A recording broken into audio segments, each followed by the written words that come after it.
Chapter 5 Echoes of Doom. "Did you hear that?" Pete exclaimed. "The Phantom told us to leave. Come on, some things I don't have to be told twice." "Wait!" His partner grabbed his wrist. "Wait," the ghostly voice said, more loudly. "As I thought," Jupiter stated. "Merely an echo. This hallway is very high, you will notice, and it is circular. Circular walls make fine reflecting surfaces for sounds. The original owner, Mr. Terrell, built it this way on purpose.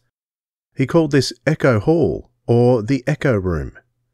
"Doom," the echo seemed to whisper in Pete's ear. However, Jupe was right. You couldn't let an echo scare you. "I'm just kidding," Pete said airily. "I knew it was an echo all along," and he laughed loudly to prove it. Instantly, weird laughter rang out around them.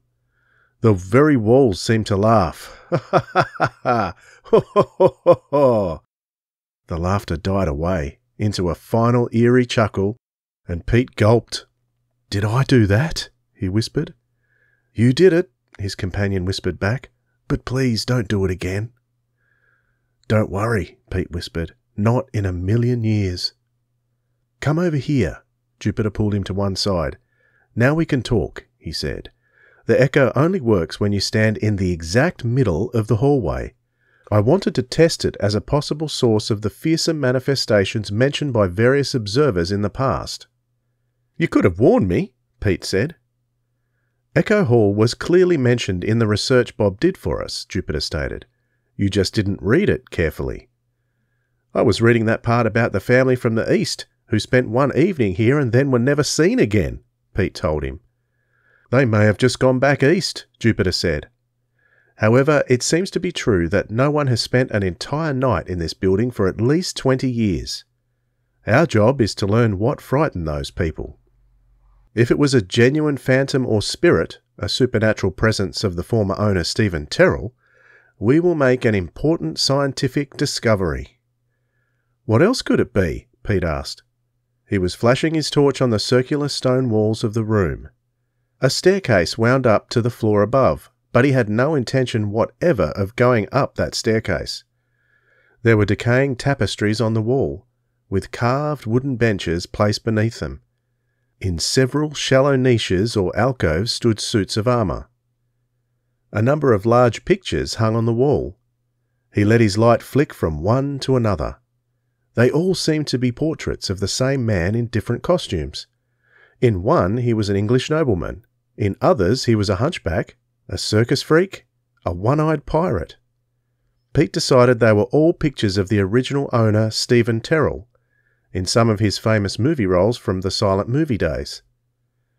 "I have been testing my own sensations," Jupiter interrupted Pete's survey of the hall, "and at the moment I do not feel afraid. Merely a bit keyed up." "Me too," Pete agreed. "Since those crazy echoes quit, it just seems like an old house." "Usually," his partner said thoughtfully, "it takes a little time for Terror Castle to have an effect upon those who enter it. In the beginning, they feel only a vague uneasiness. This is followed by a sense of great nervousness, which progresses to sheer terror." Pete only half heard the remark. He was flashing his torch over the pictures on the wall again when he saw something that gave him a sudden sensation of uneasiness followed immediately by a great nervousness. The single eye of the one-eyed pirate in the picture was staring at him. The bad eye was covered by a black patch, but the good one was definitely looking at him. It had a luminous reddish shine to it, and as Pete stared, he saw it blink.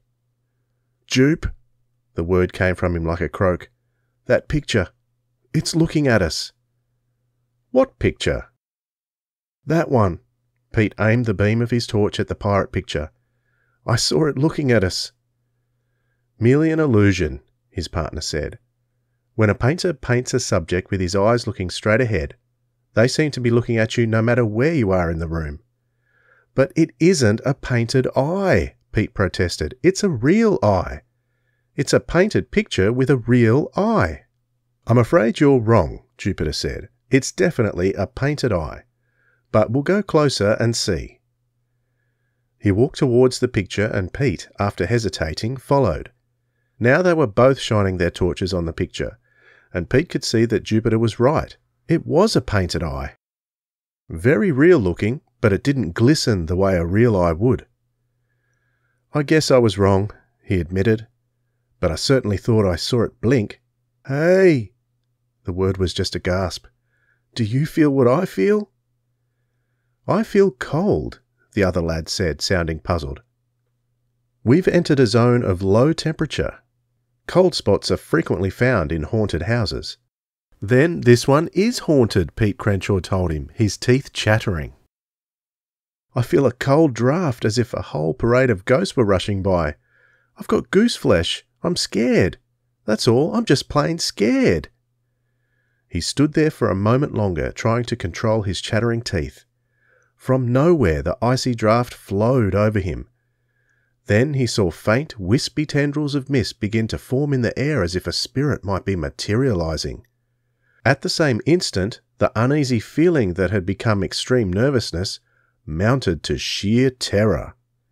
He turned. He didn't intend to turn. His feet did it for him. They took him straight out the main entrance and down the old driveway, running like a deer. Right beside him was Jupiter Jones.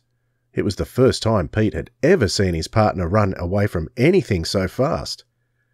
"I thought you said your legs took orders from you," he called. "They do," cried Jupe. "I ordered them to run." And run they both did, in great strides. Their torches made wild, bobbing paths of light in front of them as they left the silent, brooding bulk of Terror Castle and that awful, uncontrollable feeling of creeping, crawling fear.